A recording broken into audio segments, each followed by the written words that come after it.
इसमें 4 तारीख को गुरुग्राम पुलिस को एक इन्फॉर्मेशन जाटौली गांव के एक स्कूल में किसी हत्या के संबंध में प्राप्त हुई थी।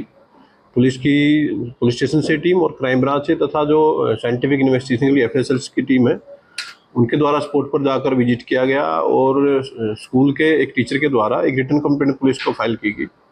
उनके द्वारा अपनी कंप्लेंट में बताया गया था कि वो जब सुबह स्कूल में आए तो बरामदे में कुछ ब्लड के कुछ निशान वहाँ थे, जिनको उन्होंने फॉलो किया तो पाया कि बाथरूम में किसी व्यक्ति की एक डेड बॉडी पड़ी हुई थी। तो उनकी शिकायत के ऊपर गुरुग्राम पुलिस के द्वारा इसमें हत्या से संबंधित धाराओं में एफआईआर रजिस्टर की गई थी। एफआईआर रजिस्टर करने के बाद में सबसे पहली जो पुलिस के सामने समस्या थी कि मृतक की पहचान नहीं हो पा रही थी। पुलिस के द्वारा अलग अलग कोशिशें की गई और उसके आधार पर मृतक की सबसे पहले पहचान कराई गई।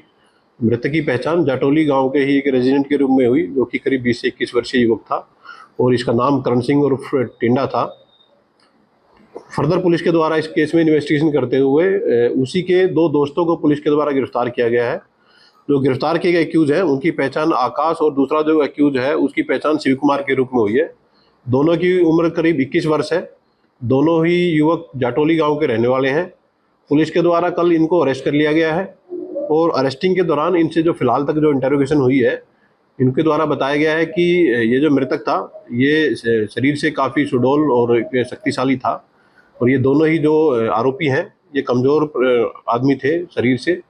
तो वो अक्सर इनके साथ गाली गलौज मारपीट करता था और कभी कभार इनको वो ताने कसता था। इसी बात को लेकर इनके 1-2 बार पहले भी कुछ बहस हुई। इस बहस के दौरान इन्होंने उस युवक को मना किया है कि इस तरह की बातें वो न करें। घटना के दिन फिर से उसने इस तरह की कोई बात की तो इन दोनों के द्वारा एक पत्थर और एक कैंची से मार करके उसको घायल कर दिया गया और उसके बाद में एक साफा है, एक परना, उससे उसके गला घोट करके उसकी हत्या कर दी गई। ये घटना इनके द्वारा 2 से 3 तारीख की रात को अंजाम दी गई थी। तो वीकेंड में छुट्टियां होने के कारण जो स्कूल स्टाफ है उनको 4 तारीख को इसकी सूचना मिली। सूचना मिलती पुलिस के द्वारा एफआईआर रजिस्टर की गई और एक्यूज को पुलिस के द्वारा अरेस्ट कर लिया गया है। घर से लापता था युवक, तो घर पे नहीं पता चला कि हमारा।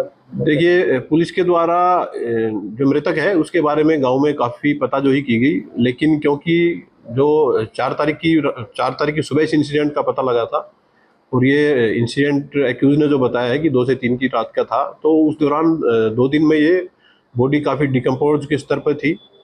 तो फर्दर इसके परिवार के द्वारा भी इसकी पहचान सिर्फ फेस देख करके नहीं की जा सकी। उसके परिवार के द्वारा इसकी बॉडी पर जो मार्क्स हैं, इसके हाथ पर कुछ मार्क्स थे और कुछ टैटू बने हुए थे और इसका एक हाथ जो बताया गया कि जला हुआ था, उसके आधार पर फैमिली के द्वारा इसकी पहचान की गई है। पहचान करने के बाद ही पुलिस के द्वारा फर्दर इस केस में इन्वेस्टिगेशन हुआ वो की गई थी। करता क्या था ये इस बारे में अभी पुलिस के द्वारा एक डीप इंटरोगेशन की जा रही है। जो दोनों ही एक्यूज हैं उनको आज पुलिस के द्वारा कोर्ट में पेश करके और पुलिस कस्टडी उनकी ली जाएगी और पुलिस कस्टडी के दौरान एक डीप इंटरोगेशन उनसे की जाएगी कि इस हत्या के पीछे कोई और वजह तो नहीं है। फर्दर जो भी इस मामले में जो खुलासा होगा वो पुलिस कस्टडी के बाद में पुलिस के द्वारा इसमें किया जाएगा। स्कूल तक कैसे ले गए थे, इसको बुलाया गया है? देखिए, कल ही एक्यूज को अरेस्ट किया गया है। एक डीप इंटरोगेशन अभी उनसे की जानी है और उनके द्वारा इस वारदात को कैसे अंजाम दिया गया और जो बाकी अगर कोई फैक्ट इसमें है तो उसके बारे में गहनता से पूछताछ पुलिस के द्वारा पुलिस रिमांड के दौरान इनसे की जाएगी। इनके द्वारा जो बताया गया है कि इनके द्वारा स्कूल में ही इस हत्या की वारदात को अंजाम दिया गया है। फिलहाल तक ऐसा उनके द्वारा बताया गया है। फिर भी अगर रिमांड के दौरान कुछ और फैक्ट सामने आएंगे तो उसके अकॉर्डिंग भी पुलिस की कार्रवाई उसमें जारी रहेगी।